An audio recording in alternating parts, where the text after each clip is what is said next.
Hi, I'm Mrs. Van Horsen, and I'm going to be reading Chapter 13 perfectly.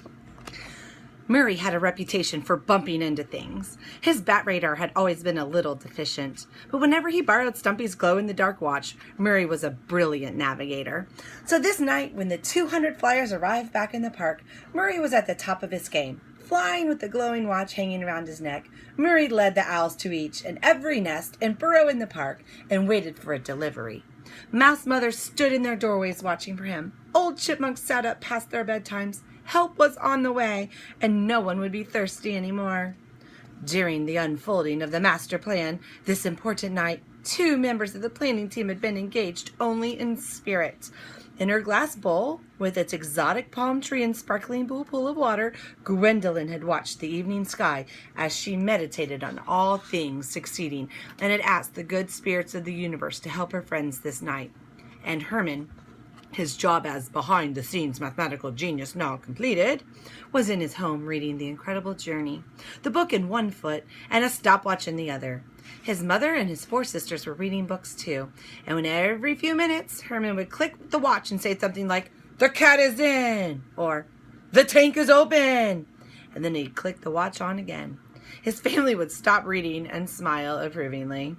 33 minutes and 17 seconds. Herman had never lived so intense a time in his life as when he counted down the minutes and seconds while the master plan unfolded that night, experiencing every moment with his imagination, becoming every character in every scene, scanning every detail and every movement, until, as Herman dreamed it could be, the very last delivery was made to the very last address.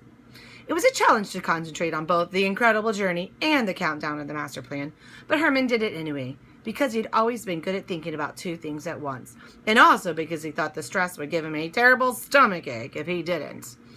Herman read. He counted. He waited until at 11:18 p.m. someone softly called out from below. It was the call for which Herman had been waiting, and just as it had happened in a time that now seems so long ago, Herman's shiny black head appeared from between the tall upper branches. "Herman!" called Kona from below. "Did we solve the problem?" asked Herman.